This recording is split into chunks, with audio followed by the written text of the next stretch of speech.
Alors il est 10h08, on revient juste après ça. Service public, c'est en direct du dimanche au mercredi sur la page Facebook de l'émission Service public CH3 et sur Alger chaîne 3. 10h09, les Algériens de plus en plus adoptent la culture du voyage, mais l'environnement économique n'est pas très favorable. Dans votre reportage, Nawal Khdarzine, vous êtes parti à leur rencontre? Oui, justement, Padia. Aujourd'hui, on s'intéresse à ces vacances de fin d'année et comment les gens ont passé ces vacances. Plusieurs destinations choisies par les uns et les autres. Kabylie, Adrar, Timimoun, autant de destinations que de découvertes. Écoutons-les. On les écoute et puis évidemment, vos réactions tout à l'heure.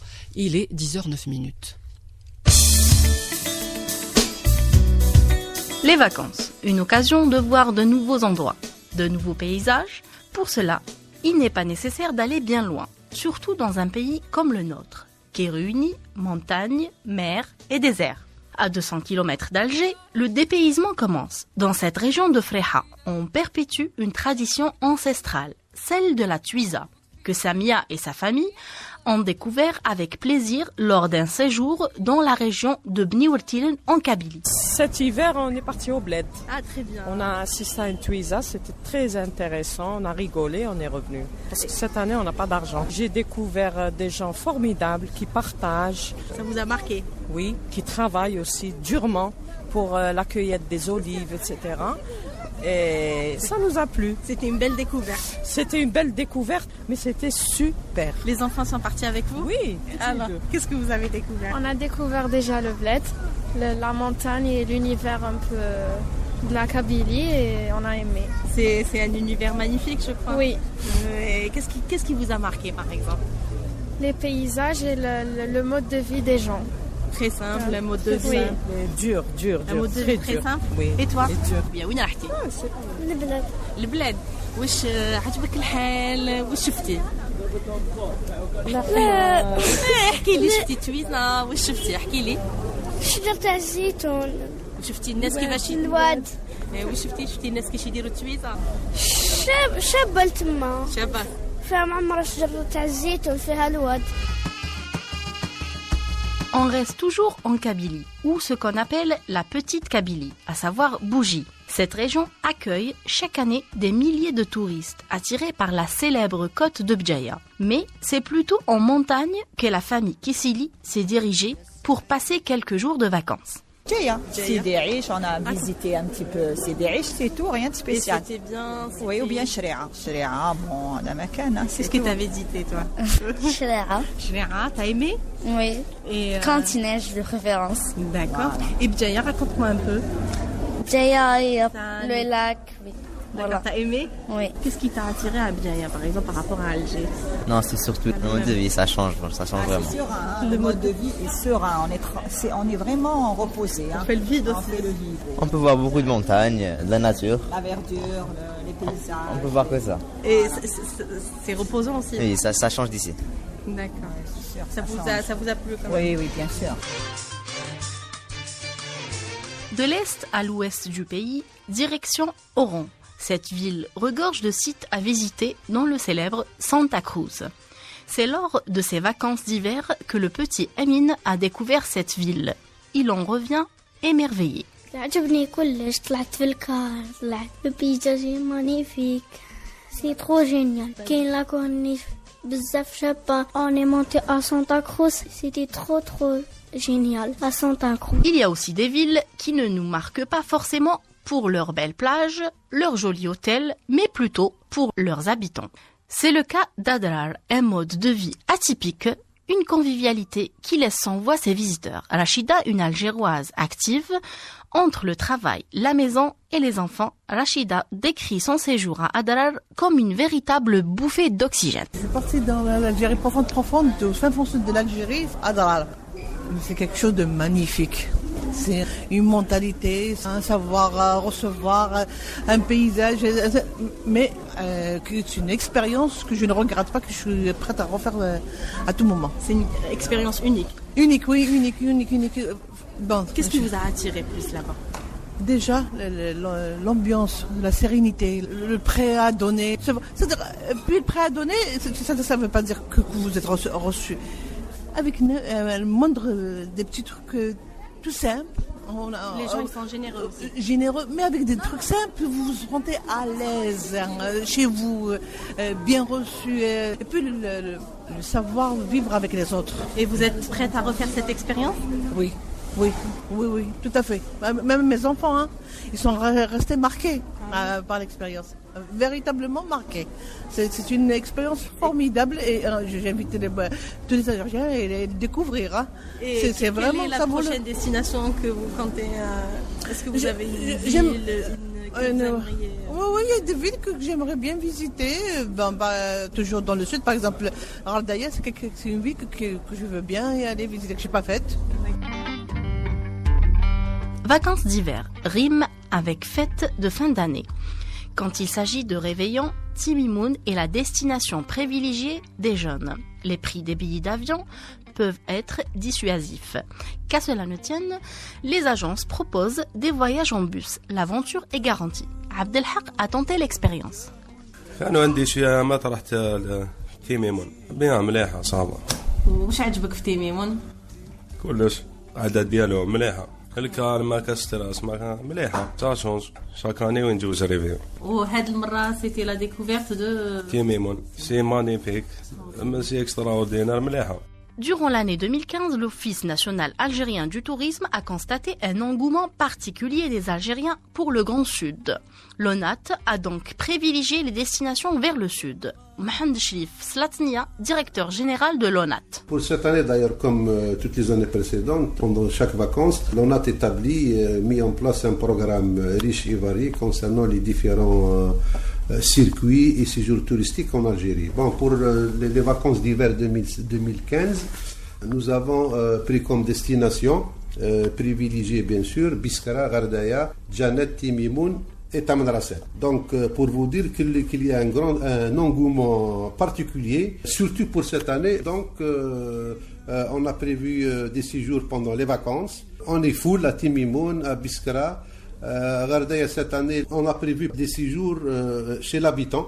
Pour chaque séjour, il y a des circuits locaux sur place avec des guides locaux, une animation. C'est-à-dire les gens doivent se sentir vraiment en vacances. On a fait un circuit Sawara pendant les vacances sur Ain Safara, Timimoun et Béchar pour 60 personnes. C'est des jeunes. Et également, généralement, il y a différents types de produits. Il y a pour les familles, pour les jeunes.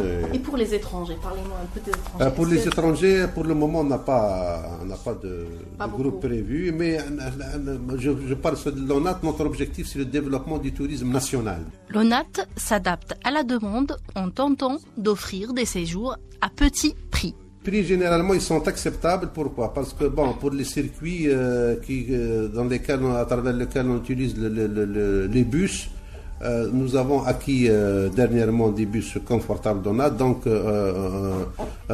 on est concurrentiel, donc on peut arrêter le tarif qu'on veut, il n'y a aucun problème. Mais même pour le Grand Sud, il y a des facilités, il y a des réductions jusqu'à 50%. L'Algérie elle a des potentiels touristiques énormes.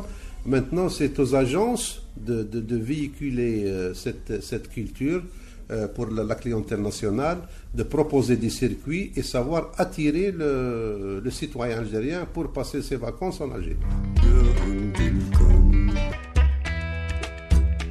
Voici que notre petit tour d'Algérie s'achève. Une Algérie profonde, vue différemment à travers les récits de nos intervenants. Chacun d'eux désireux de connaître davantage ce pays aux 1000 couleurs et aux 1000 saveurs.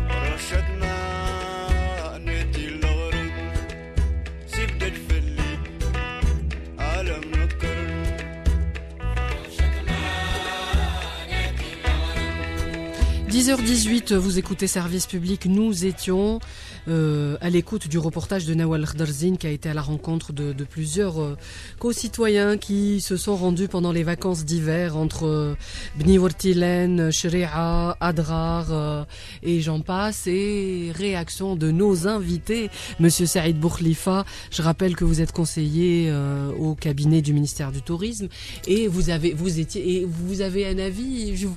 Vous avez un avis sur le reportage que vous venez d'écouter à l'instant? Oui, bien sûr. D'abord, c'est un bon petit reportage qui restitue les avis des touristes potentiels algériens qui sont déplacés dans le sud. Et depuis ces 10 dernières années, c'est toujours les mêmes remarques. Effectivement, on situe les très belles régions, Timimoun, Tarid, Gardaya, Biskra, Janet, Tamalrasset, et on évoque la cherté des tarifs. Moi, j'ai juste une petite précision. Je fus conseiller auprès du monsieur le ministre du Tourisme. Je suis maintenant à la retraite après 40 années. Au service du ministère du Tourisme, oui. Oui. Et j'étais également pendant 13 ans sous-directeur et directeur commercial de l'ONAT. L'ONAT, qui sont les spécialistes des circuits touristiques en Algérie. Donc, les avis reviennent assez récurrents. Beauté du pays, sous-capacité litière des hôtels et spéculation tarifaire. Parce que toute pénurie engendre une spéculation tarifaire. Et surtout, ces hôtels du Sud ne travaillent que l'hiver, surtout les fêtes de fin d'année. Ensuite, après, il n'y a rien. Enfin, il y a un peu la période de printemps, monsieur. Oui, ça revient le printemps, mais uniquement juste la période des 2 semaines de vacances.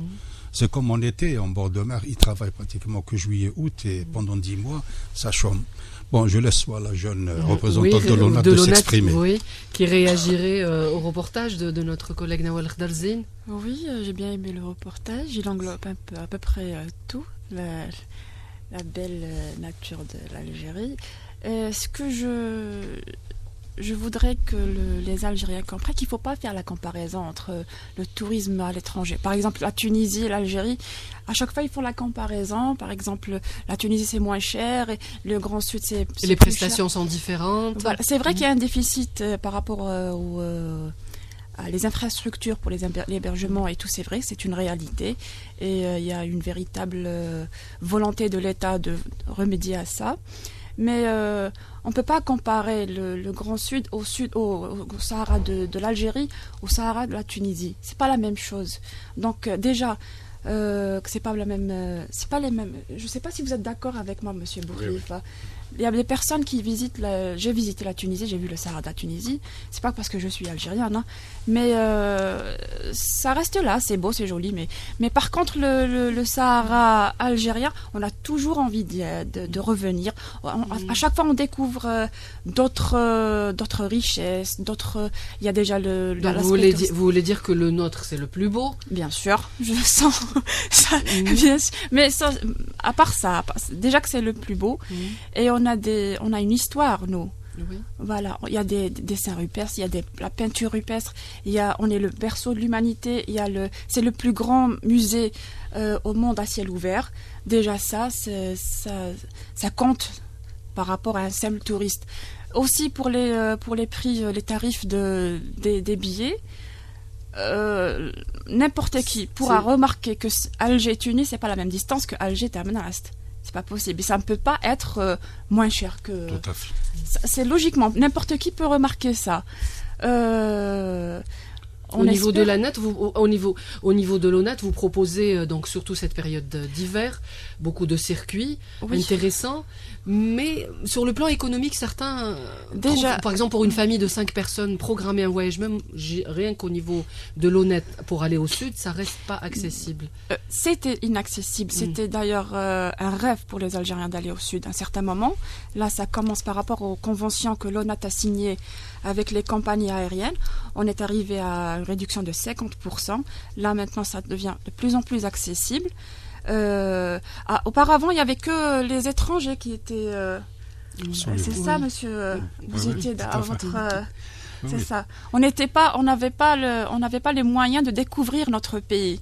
Là, avec les conventions que l'ONAT, je parle de l'ONAT, qu'a fait avec les compagnies aériennes, on commence à rendre le produit accessible aux citoyens algériens. Voilà, c'est notre mission, c'est notre priorité. Et à chaque fois, on fait des progrès. Donc, chaque année, on essaye de faire les conventions avec les compagnies aériennes. On fait des conventions avec les hôteliers aussi, pour pouvoir, privés et étatiques. Donc, à chaque fois, c'est pas un travail de quelques mois, c'est en longueur d'années. Voilà. Monsieur Saïd Bourkhlifa, expert en tourisme comme vous êtes, le développement du tourisme national, il peine à quand même avoir sa petite.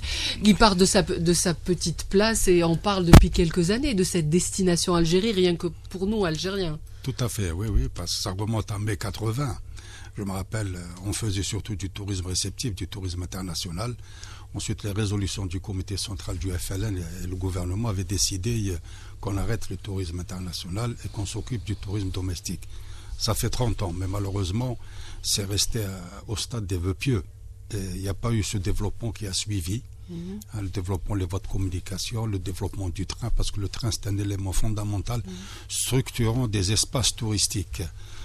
Quand on regarde des reportages à l'étranger, à travers les télévisions étrangères satellitaires, vous constaterez que chaque fin d'année, les gares sont pleines pour partir au niveau des stations. Donc le train, c'est le moyen le plus utilisé pour visiter l'intérieur du pays. On évoque le train, on ne peut pas se déplacer. Il y a seulement des lignes qui vont sur Annaba-Constantine.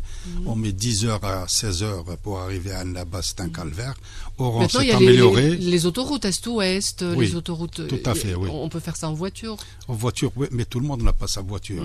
C'est le train. Et généralement, les gens en Europe, là où le tourisme domestique est développé, préfèrent utiliser le train surtout. Ce sont des trains confortables, ponctuels et sécurisés. Donc, les infrastructures de base ne suivent pas les terrains de camping, les centres de vacances aérés, des auberges, des chalets en haute montagne. Parce que, par exemple, le tourisme de montagne, comme en hiver... et nous avons des paysages et des sites extraordinaires pour pouvoir y abriter tous ces... Il y a seulement moins de 800 lits pour le tourisme de montagne actuellement, et qui remonte à 30 ans. Talaguilef, Tigijda, etc., Cheira, ne dépasse pas 800 lits, c'est-à-dire 800 Algériens qui peuvent être hébergés, alors qu'il y a une demande potentielle pour le Sahara et pour le tourisme de montagne qui avoisine les 200 000. Donc il y a énormément de frustrés, de familles algériennes. Et ces familles algériennes, là, depuis les 10 dernières années, ont repris le goût. Oui, là, ils ont adopté cette culture du voyage, même à l'intérieur de leur pays. De voyager, parce que grâce aux médias lourds que vous êtes, vous les radios et les chaînes de télévision algériennes, qui font beaucoup de documentaires très intéressants que j'ai vus, qui mettent en exergue les richesses touristiques du pays, les beautés des sites.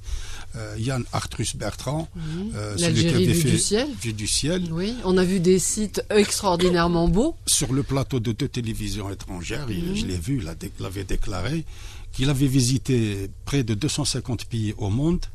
Pratiquement, il a dit, si j'ai fait le tour du monde, je peux dire que l'Algérie, c'est plus beau que la Tunisie et le Maroc réunis, et c'est le plus beau pays du monde. Mais ça, être le plus beau pays du monde, c'est une offrande divine, c'est un don du ciel. Qu'avons-nous fait, nous ? Oui, mais justement, vous avez fait le constat, vous êtes un expert, vous avez été auprès du conseiller au cabinet du ministre du Tourisme, donc de 2007 à 2014. Où fallait-il, à votre avis, pour un peu améliorer ce tourisme ou développer ce tourisme national ? Le tourisme. Fallait-il faire quoi ? Fallait faire, parce que le ministère du Tourisme également est victime du manque d'intersectorialité, parce qu'il y a plusieurs secteurs qui suivent, notamment le ministère de l'Intérieur, des collectivités locales. Le tourisme doit être territorialisé, c'est-à-dire doit se développer au niveau des territoires. Et chaque wilaya, il y en a 48, il y a des directions de tourisme de wilaya. Ces directions de tourisme de wilaya qui relèvent du ministère, mais qui sont placées sous l'autorité de chaque wali local, sont diminuées, sont manque de structure, manque de logistique, manque de compétences humaines, dans le domaine, ce qui fait qu'il y a toute une politique territoriale pour développer le tourisme à revoir et à mettre en place. Il y a le ministère des Transports également qui a son rôle à jouer. Vous avez parlé du développement du train, donc des rails. Oui. Et il faut améliorer ces gares routières qui sont épouvantables. Moi, je prends le bus également, que ce soit Constantine, Annaba, Galma, Oran, etc. Elles sont dans un état d'élaboration de vétusté, et n'en parlons pas des structures sanitaires qui sont déplorables. Donc il y a tout un et la une formation mise en tourisme. Et la formation au niveau des hôtels. Il y a une mise en tourisme, ça va mettre 10 à 20 ans, mais il faudrait s'y prendre. Il y a 30 ans qu'on a lancé ce vœu de développer le tourisme domestique, mais malheureusement, ce sont des atermoiements, des tâtonnements, mais on n'a pas pris le taureau par les cornes, comme dans tous les autres pays de la Méditerranée. Et malheureusement, le constat est là, nous sommes les derniers, 21 ex-aequo avec le Liban, qui est victime de la guerre depuis 30 ans. Nous aussi, il y a eu cette période-là, monsieur Bourlifa Saïd, qui a duré 10 ans, où l'Algérie a vécu des moments tragiques, et c'était pas possible de penser à aller à l'intérieur du pays faire du tourisme. Tout à fait, qui a laissé des séquelles. Mais seulement, quand même, il faut le dire, j'ai lu avec beaucoup de plaisir sur la presse que par exemple, l'ONAT a réalisé 2000 clients pour ces fêtes fin d'année. Ça représente 10 autocars pleins. C'est important. Il y a eu également quelques petites agences de voyage privées qui sont dynamiques, une dizaine à peu près, qui ont réalisé chacune un bus ou 2 bus pleins vers le sud. Il y a aussi l'apport de l'habitant qui joue un très grand rôle. On essaie de développer ça depuis quelques années, vous qui êtes dans le secteur, monsieur Bourlifa. Malheureusement, voilà, ça traîne. Il y a une bureaucratie étouffante, ankylosante. Moi, j'étais au ministère quand on a arrêté des textes de loi pour justement réguler ce marché informel de l'habitat chez l'habitant, du logement chez l'habitant. Depuis 2008 que ça traîne. Ça fait 2015 maintenant. 7 ans sont passés. Il y a des tâtonnements au niveau du texte de loi. Le ministère veut développer et réguler cette formule parce que... Mais qui se pratique. Je veux elle dire, se pratique dans un cadre informel. Informel, donc juste mettre les lois qui cherchent pour réguler, pour la sécurité des deux parties. Et le client et le loueur, celui qui loge. Mais monsieur Bourlifa, dites-nous, la destination, le sud, pourquoi elle reste quand même inaccessible? Inaccessible parce que vous savez, nous sommes devenus le pays le plus grand d'Afrique. Après la cession du Soudan avec le nord, donc nous sommes les plus grands. C'est un pays très vaste. Vous savez, le Hogar, la wilaya de Tamanrasset, c'est l'équivalent de l'espace français. Donc pour se déplacer Alger-Tamanrasset, c'est 3h30 de vol. C'est l'équivalent en volume horaire de Alger-Oslo en Norvège.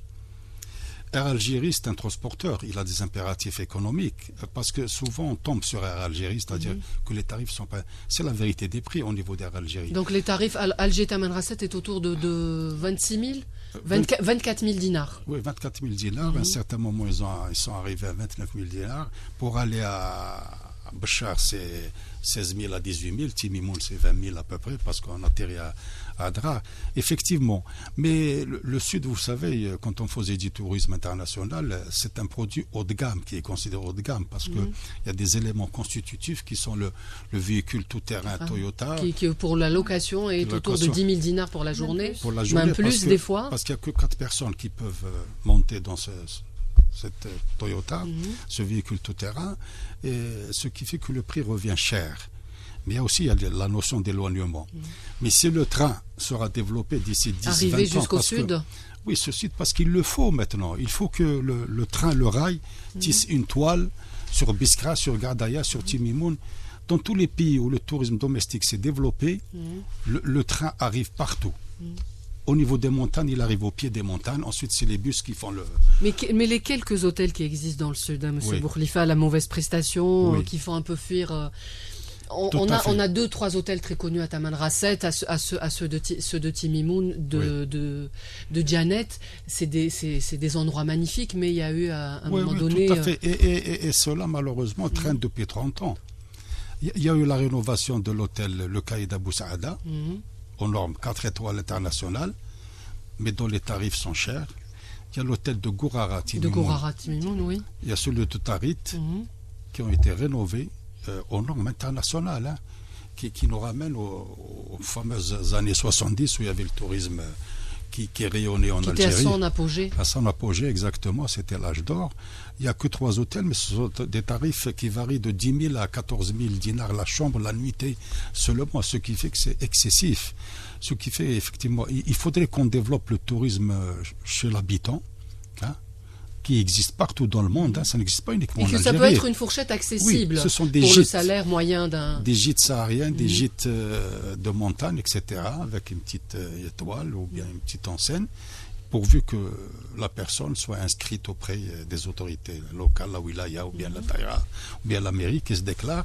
On peut développer ça, et également il faut aider les petites structures légères, éparpillées à travers le Sahara, ou bien éparpillées en zone montagneuse, pour permettre à un maximum d'Algériens de profiter du tourisme, parce qu'il y a un engouement, et qui est freiné par la faible capacité laitière et par la cherté des tarifs. Alors, il est 10h35, vous écoutez Alger Chaîne 3, Service Public s'intéresse ce matin à la destination Algérie, tourisme. On se retrouve juste après ça. Service Public. La vie des citoyens dans toutes ses dimensions. Sur Alger Chaîne 3.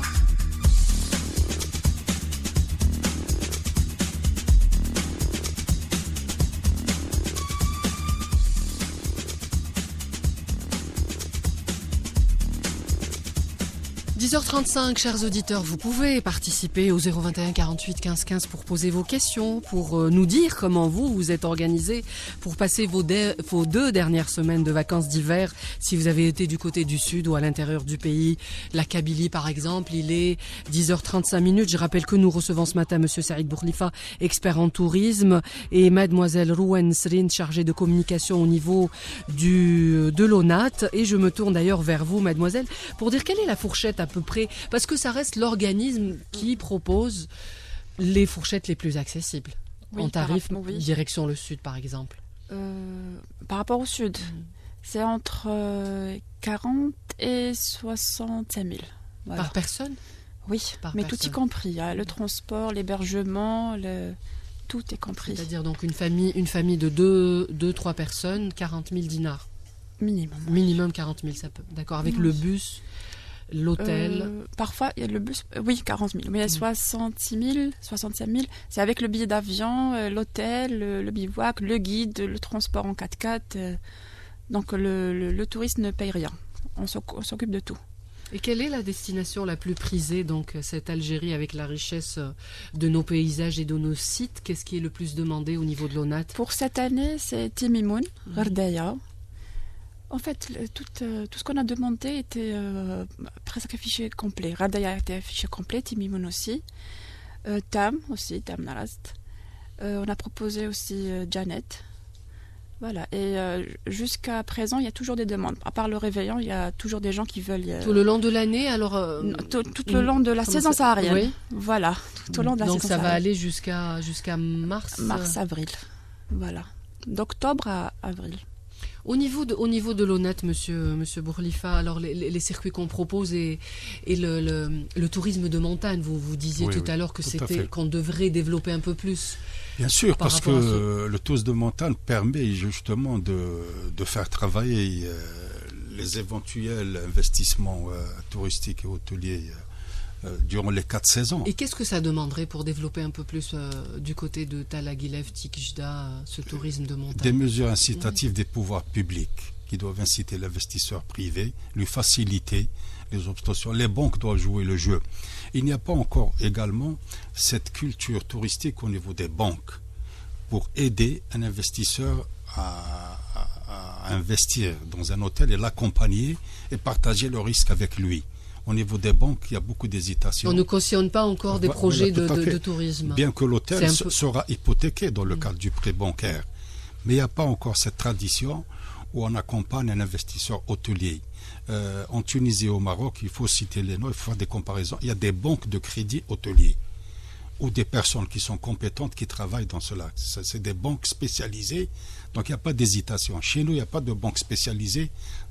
Le crédit hôtelier existait en Algérie en 1919, ce qui a permis à développer le Saint-Georges, l'Albert Ier, la Liti, etc. C'est avec des qui restent des hôtels de renom international. Politique, bien sûr, tout à fait, oui, qui ont connu la visite d'éminentes personnalités politiques de l'époque. Donc c'est ça le problème. Et en tourisme de montagne, c'est comme j'ai dit, c'est des petites infrastructures d'hébergement. Ça ne nécessite pas des palaces ou des grands hôtels. Donc c'est les mesures incitatives des pouvoirs publics qui doivent, et également l'État doit être la locomotive en construisant des petites structures qu'elle met à la disposition du privé en termes de location. Oui. Et ça crée un marché. Quand ce marché se développe, ça va inciter les privés à investir parce qu'ils disent, tiens, il n'y a pas que l'hiver. Ça peut marcher en dehors de la saison Au d'hiver. printemps, en été, il y a les seniors, les personnes d'un certain âge qui aiment le calme des montagnes. Et au printemps, il y a le trekking, il y a les randonnées pédestres, c'est extraordinaire. Ce qui se fait au niveau du bassin méditerranéen, au niveau des Alpes, au niveau des Pyrénées espagnoles, etc. Et c'est un pays également de haute montagne, c'est pas uniquement un pays de Sahara. Mais qu'on n'a pas développé. Il y a le massif du Djurdjura, le massif des Aurès, le massif de Kolo, des Tatras du côté de Tlemcen, le massif du Zakar, des Bibans à Borj-Barj, etc.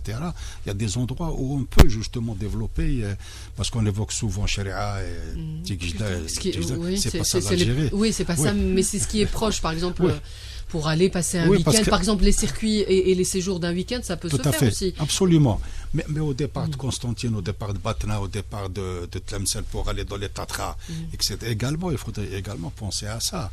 Et pour absorber cette demande. Chaque fin d'année, il y a à peu près 300 000 Algériens qui aspirent à passer des vacances en haute montagne. Et chaque été, il y a 2 millions d'Algériens qui aspirent à passer des vacances alors qu'il y a 40 000 lits. 40 000 Algériens peuvent être hébergés dans des hôtels. Un grand déficit. Alors, on prend un appel au 021 48 15 15.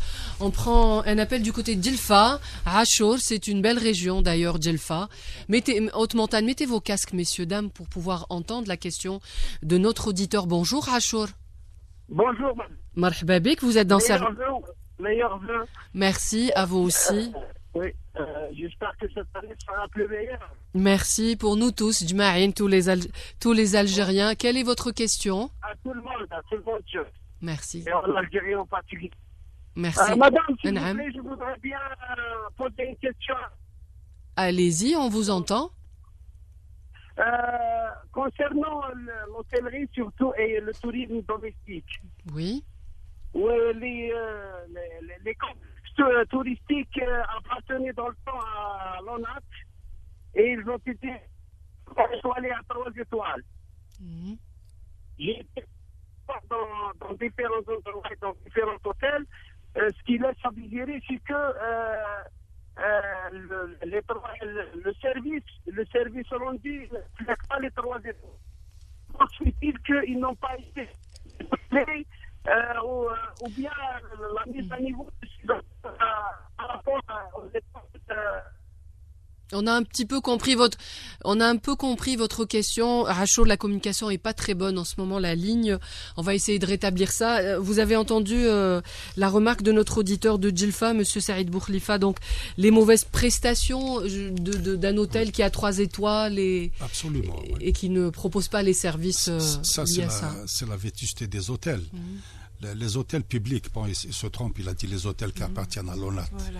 Elles appartiennent à Altour, maintenant elles dépendent de Gesto, qui a remplacé Altour. Gesto gère un portefeuille de 68 hôtels, y compris les 8 stations thermales.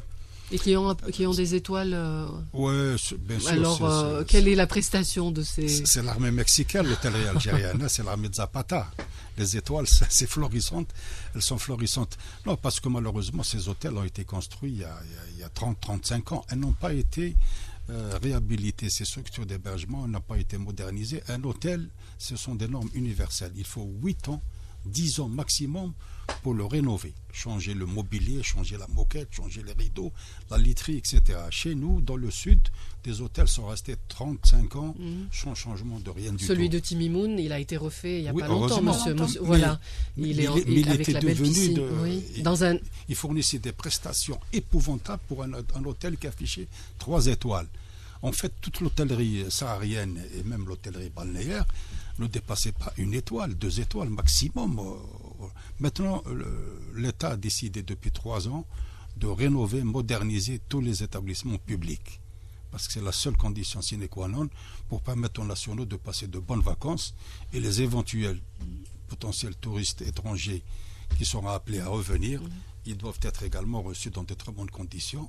Il y a le rapport qualité-prix, mais aussi nous avons négligé... Justement, ça serait ma question, M. Saïd Bourkhlifa. Oui. Le touriste local, il veut avoir un tourisme accessible. Absolument. Quand on est dans notre pays, on sort pour pouvoir passer un week-end ou un séjour à bon prix. Est-ce que... Là, l'État doit intervenir. Il peut être... la locomotive, c'est-à-dire à travers Gestour, un Gestour qui gère, je le répète, 68 hôtels publics. À titre d'exemple, avant la chute du rideau de fer, tous les pays de l'Est, vous allez dans les pays de l'Est, vous avez des tarifs affichés. Le touriste local paye le tiers de ce que paye le touriste étranger, parce que son pouvoir d'achat est bas. Et l'État, par des subtilités de composition tarifaire, faisait payer aux touristes. Ouais. Oui, tout à fait. Parce que la monnaie, vous savez, le SMIC en Europe, il est à peu près à 1200 €. Hein, c'est 12 millions en change dans notre banque, centimes. On reste au marché officiel. 12 millions, le SMIC, il arrive ici, donc il peut se permettre de passer des vacances. Mais chez nous, le SMIC, il est à peine 18 000 dinars. Tout à fait, 18 000 dinars est impossible. Déjà, impossible. Pour une famille. Oui. Si vous permettez, on prend un appel au 021 48 15 15. Mettez vos casques. Nous avons Nazim qui nous téléphone d'Alger. Bonjour Nazim. Bonjour. Merci de participer à l'émission de Service Public. Vous avez une intervention ou une question? Ma question, ce n'est pas exactement une question. C'était à propos je viens d'intervenir aujourd'hui pour dénoncer à des lois qui nous font vraiment barrage pour l'investissement dans le tourisme, bien sûr. Quand on a un si beau pays avec toutes ces richesses naturelles. Nazim, vous travaillez dans le secteur? Non. J'avais un projet avec un ami. Oui. C'est un investisseur étranger. On voulait créer une tour opérateur. Voilà. Et comme ça, pour inciter et pour encourager le tourisme ici en Algérie. Mais la loi ne nous permet pas. Par exemple, si on avait de l'argent pour le transférer à la tour principale, qui est en Tunisie, la loi ne permet pas d'avoir des transferts d'argent de compte à compte entre l'Algérie et la Tunisie. Je trouve que c'est vraiment dommage. Donc vous avez pas pu faire votre projet. Exactement. C'était vraiment un projet qui était vraiment prometteur. On allait même avoir une petite flotte aérienne aussi pour le transport des touristes de l'étranger vers l'Algérie. Et on a été vraiment bloqué par des lois, mais vraiment des lois qu'on comprenait pas. Pourquoi on pouvait pas travailler en collaboration avec les Tunisiens, par exemple. Et quand on sait que les Tunisiens ont une très grande expérience dans le tourisme, et ils pouvaient nous aider vraiment. D'accord, Nazim. D'accord, merci Nazim pour votre questionnement. C'est par rapport à cette loi, Monsieur Saïd Bourkhlifa, une loi qui l'a empêché de créer un projet avec son ami, de la loi 49-51 qui lui permettait pas de pouvoir créer un tour opérateur touristique. Non, il n'y a aucune loi qui empêche de créer un tour opérateur. Lui, surtout là, je pense j'ai compris. Le problème qu'il a exposé, c'est investir, construire un hôtel, un établissement hôtelier, et ensuite créer un tour opérateur. Vous avez un dossier, un cahier de charge.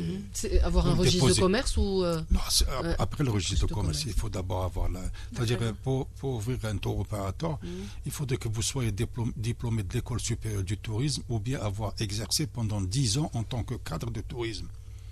Et si vous n'avez pas les deux, vous faites appel à une personne qui possède soit la licence... Qui possède ce diplôme. Oui, le diplôme ou bien le certificat de travail qui représente les 10 années de travail. Non, lui, c'est surtout les lourdeurs bureaucratiques en termes d'investissement. C'est vrai, et le problème des investissements, il est à l'échelle nationale, il concerne tous les secteurs. Et concernant tous les secteurs, mais récemment, ici, dans juste Alger, on a vu quelques petits hôtels comme ça fleurir, privés. Oui. Est-ce que c'est cette prestation, ça veut dire des hôtels vers la privatisation pour pouvoir un peu faire fonctionner, selon vous, et reprendre peut-être les choses en main, Monsieur Bourkhlifa? La privatisation, c'est une très bonne remarque pertinente, parce que nous devrons peut-être les seuls avec la Corée du Nord, de Kim Il-sung, 3, à posséder des hôtels publics. 68 hôtels publics. Il n'y a plus. Les Tunisiens, les Marocains, les derniers hôtels publics, les ont privatisés durant les années 80. Mais le public, pendant des années, a fonctionné quand même, M. Bourkhlifa. Oui, bien sûr. Et donc, on continue à fonctionner en Italie et en Angleterre, surtout l'Italie, qui est une ville très touristique. Là, quand je parle d'hôtels publics, c'est les hôtels qui appartiennent à l'État. Il n'y a plus. De par le monde, il n'y a plus. Il y a uniquement en Algérie où il y a des hôtels qui appartiennent à l'État. Il y en a 68. Pardon? Gérés aussi. Gérés, l'État, bien sûr, qui appartiennent et gérés par Gestour. Ça relève, ce sont des sociétés par action, des entreprises. C'est-à-dire il faudrait encourager le privé tout autour, parce que de toute façon, l'État demeure la locomotive. Tout à fait. Et est-ce que vous êtes un expert pendant des années, vous avez travaillé. Alors pour finir avec une note optimiste, on va essayer de dire que cette destination Algérie, pour reprendre la belle période que vous avez citée, les années 70-80, quels sont les points les plus urgents selon vous dans ce secteur du tourisme qu'on doit le plus rapidement améliorer? Vous savez, en 2008, il y a eu les assises nationales et internationales du tourisme algérien, qui ont concrétisé le schéma directeur d'aménagement touristique volumineux de 200 pages qui traçait tout ce qu'il fallait faire pour construire cette destination touristique algérienne. Parce que pendant 30 années, nous avons navigué à vue. C'était des velléités sporadiques, ponctuelles, limitées dans le temps et dans l'espace. Ce schéma directeur d'aménagement touristique, doit être prise en charge pour son application au niveau des 48 wilayas de notre pays. C'est à ces conditions-là que notre tourisme se développera. Nous avons le cadre de se développera. Nous avons ce cadre de référence qui est négligé, qui est mis de côté. C'est une bible pour développer ce secteur. C'est la seule condition sine qua non. Nous avons un très beau pays, millénaire. Voilà, les experts, nous avons également des sites magnifiques. Peut-être plus de travail, plus d'investissement dans ces secteurs. Plus de travail. Et nous avons le guide, ce schéma directeur. C'est le guide qui nous trace la voie. Il suffit d'avoir la volonté d'appliquer ce qui est mentionné dans ce... Une réaction sur la page Facebook par rapport au tourisme thermal. Avons-nous développé ou nous en sommes, Monsieur Bourkhlifa? Malheureusement, il y a 8 stations thermales plus Talasso de Sidi Fralj. Elles sont tombées également dans un stade de vétusté, de précarité important parce qu'elles n'ont pas été modernisées, réhabilitées. Mais il y a tout un programme qui va les réhabiliter et les mettre aux normes internationales. Mais les 8 stations demeurent insuffisantes. Il faudrait une bonne 50aine éparpillées à travers l'Algérie pour satisfaire la demande nationale. Il y a 200 sources thermales naturelles. Et nous avons seulement 9 publics et à peu près 3 ou 4 petites stations privées. Du côté de Galma, il y a 2 stations privées impeccables, en plus de celle de Hammam Sautien, du public. Et il y avait un monde important qui s'est rendu au niveau de Guelma pour la station thermale. Mademoiselle, je cherche votre nom, Rouen Nserim, dites-nous par rapport au thermal, vous proposez également au niveau de l'ONAT plusieurs circuits intéressants et la fourchette des prix est aussi... C'est un peu moins cher parce que c'est par bus, donc c'est accessible. Il y a même des week-ends pour aller... à n'importe quel, c'est à la carte si le client veut. Quand on voit comme ça vos affiches et votre programme, c'est très intéressant. Ça a l'air d'être très bien. Moi, je suis pas, je n'ai pas été une grande adepte des circuits de l'ONAT. C'est des circuits qui ont été étudiés, arrêtés, tracés et vérifiés, sécurisés depuis 35 ans. C'est des circuits très très bien rodés qui permettent aux Algériens ou bien aux touristes étrangers de découvrir toutes les beautés qui existent en Algérie. Les circuits de l'ONAT le mérite de couvrir tout le territoire national, sauf la région de Tindouf qui est fermée pour des raisons. Donc vous conseillez, M. Bourkhlifa, pour pouvoir faire au moins à budget accessible, d'utiliser les moyens de transport et l'ONAT pour pouvoir circuler et visiter l'intérieur du pays. Oui, ça reste. L'ONAT, il y a quand même quelques agences privées qui sont très dynamiques, très compétentes et professionnelles, qui proposent également et qui sont de bonnes concurrentes à l'ONAT. Si l'ONAT a réalisé des autocars pleins sur le sud pour les fêtes fin d'année, il y a également des petites agences qui ont réalisé un car. Ils sont pas à la même fourchette de prix entre l'ONAT et les agences de voyage qui souvent. Il n'y a pas de normes, hein, M. Bourkhlifa, par rapport à la liberté des prix tarifaires. C'est la loi du commerce qui. L'ONAT, parce qu'elle a ses propres autocars, donc elle casse ses prix au niveau du transport. Pour attirer un maximum, et ce sont les orientations. Est-ce que c'est pas... Oui, on s'est mis à l'investissement hôtelier aussi. Vous êtes mis l'ONAT, les auberges, il y a des centres de vacances, des terrains de compétition. Il y a la résidence ONAT qui a été. Les auberges existent depuis quelques années, hein, mademoiselle. Elle a été rénovée récemment et elle va être inaugurée prochainement par monsieur le ministre. Voilà. Elle sera à quel niveau? Janet, une auberge d'une capacité de 40 lits. Il y aura aussi à Timimoun une capacité de 250 lits. À Iglib Char, toujours à 250 lits. Et pour dire que dormir dans une auberge, c'est très dérisoire. Hein, c'est autour de... Le prix est... Non, c'est très très accessible pour les jeunes. Donc même par rapport aux gens. C'est ce qu'il faut au sud. C'est ce qu'ils cherchent, les gens. Les gens, ils sont pas intéressés par l'hôtel à haut de gamme et tout. Ils cherchent l'aventure, ils cherchent bivouaquer. Voilà, bivouaquer. C'est ce qu'on a fait à Terminal. Pour se doucher. Tout à fait. Voilà, Monsieur Bourkhlifa, votre destination préférée, donc Algérie, ici, nord, sud ou ouest? Non, c'est le sud. C'est le sud. Parce que nous sommes des nordistes. Nous vivons dans des mégapoles comme Alger, par exemple. Ce sont des grandes villes industrielles, polluées, etc. Nous avons besoin de l'immensité désertique et du silence du Sahara. Quand on part au Sahara, on rapetisse, on devient tout petit. Tout à fait, devant l'immensité de notre désert. Il fait tellement calme qu'on entend le silence. Tout à fait, et on en a besoin ici dans la capitale Alger. Et pour vous, mademoiselle C'est toujours le sud, ça nous permet de nous ressourcer, d'oublier le stress quotidien qu'on vit à Alger. Et j'espère que l'ONAT retiendra peut-être d'autres prix plus intéressants. Pourquoi pas, oui, on fait toujours le grand public. Merci, monsieur Bourkhlifa. Je rappelle que vous êtes expert et vous avez été conseiller au cabinet du ministre du Tourisme entre 2007 et 2014, et mademoiselle Nesrine Rouen, vous êtes chargée de communication au niveau de l'ONAT. Merci à Nawal Khdarzine pour le reportage. Merci à vous, chers auditeurs. On se retrouve demain, même heure, même station, pour un autre sujet d'actualité. Service public vous accompagne évidemment du dimanche au mercredi.